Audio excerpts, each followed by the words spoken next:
formula for success is very simple. It's repeating things over and over again that other people aren't willing to do. Do that for a long enough period of time and stay out of your own way to over-entrepreneur it and try to make it better. Simplify everything down into 3 simple steps for success. What would they be?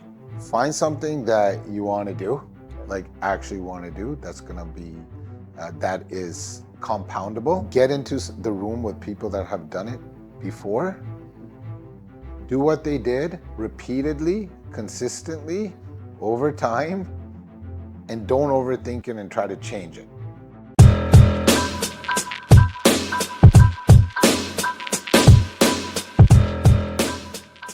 I kind of want to get into how you transition from being the solo guy to being a leader, because from my understanding, you have a lot of people you're working with. Yeah. And a lot of people that you're influencing personally. Yeah. And then also your team that you've influenced, they're actually doing their own thing and Yeah. growing your business further.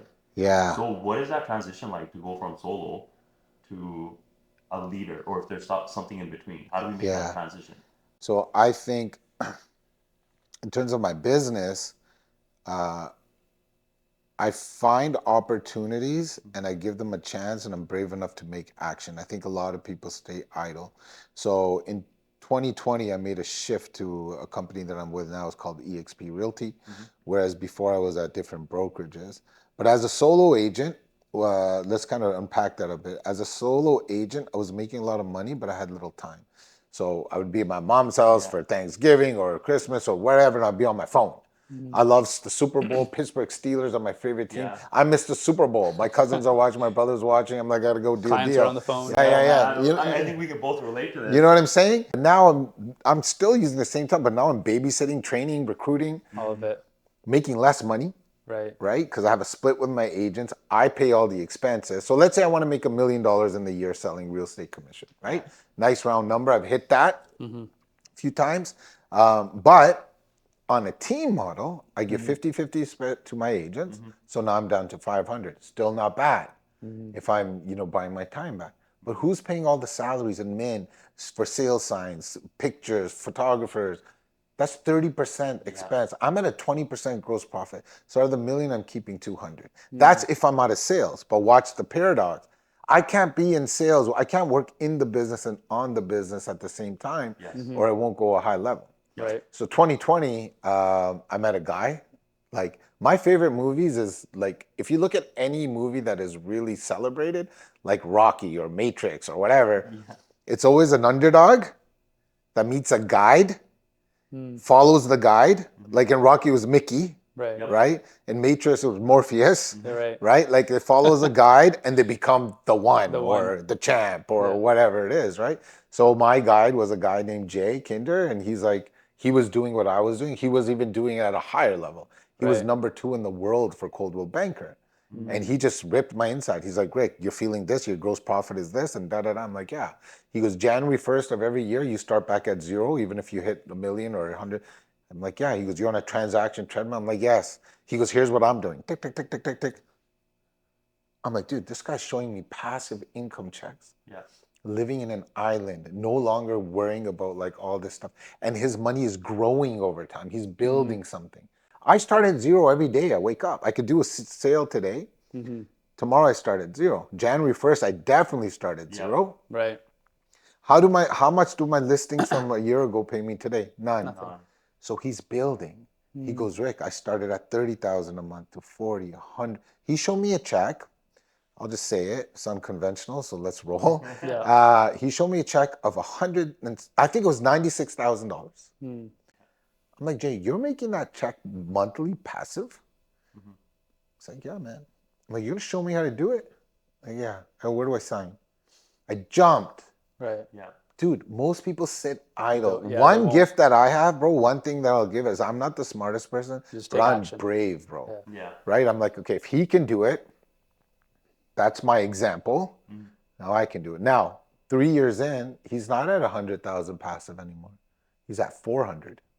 And mine is going up too now, right? So that's why I went from solo agent to team. And now it's like I can lower my expenses. I don't have a 30% like expense rate anymore. I have one person on salary. Yeah. Said, I'm keeping all this money and my time. I'm sitting here talking to you guys.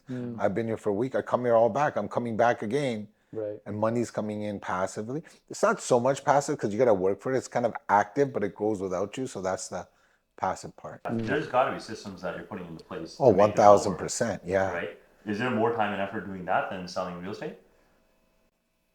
There's levels, right? So there's system wise. So if I take a highly productive, I had way more systems on my team, man. You have more systems selling real estate. Right. It's way more work. Versus leadership and coaching. That's, yeah. Okay. You know, because I don't even have to coach anymore because the model brings so much to it.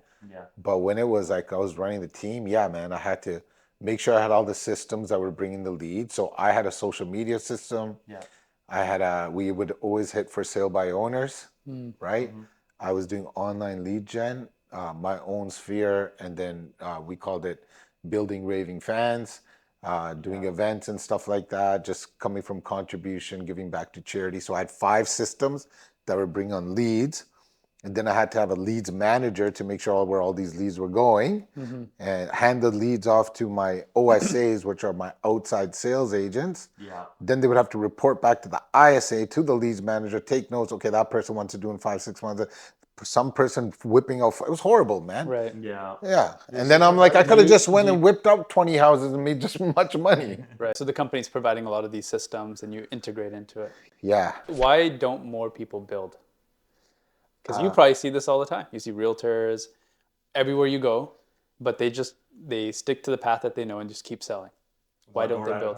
Yeah. Why don't they build? I would say that they do, but unfortunately, or fortunately for me, people move in a mob. You know, like let's take it down to buying a house. Like this time and space that we're sitting in right now, when we're shooting this pod, it's in a market where interest rates are high, Right. and people are not going out there and buying a lot of houses. Right. So there's opportunities for buyers to get into houses, whether it's investment or personal, at a better price than a higher market. My question is, why isn't anybody doing it? So what's going to happen is they're going to wait for the market to heat up. Then they're going to overbid for the house and get into multiple offers. Why? Because they feel comfortable in the mob. So what Warren Buffett says, he's like, when people are buying, I'm selling, and when people are selling, I'm buying. The person that's the visionary or the brave person we're talking about, they're able to do things without the mob. So why people don't build is because it comes down to fear. They're afraid.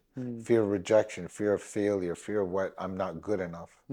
All those kind of things. So, but when they see people build, Gives them then confidence. they're going to get it. So the opportunity that we're in right now is phenomenal because we're in the early adopter phase where the mob hasn't come in, and we're building and we're helping them build. But this early adopter phase is going to last for like 5-6 years. It's a company. Think Apple. You know, think Tesla. Like it takes time. It's not like, oh, it's a week is over, no one's buying houses anymore. No, this early adopter phase is going to last for the next 5-6 years. Right. Then we're going to go to the early majority, which is still a great time because the late majority are going to come in. Right. But then when it's too late is the laggers. Right. That's only 16% of society. So now if you come in at that time, then it's kind of too late. Right. So in my business, we have a good decade left before that happens, I think. Is there a lot of innovation around how homes are being bought and sold now? Does that affect your business at all, or?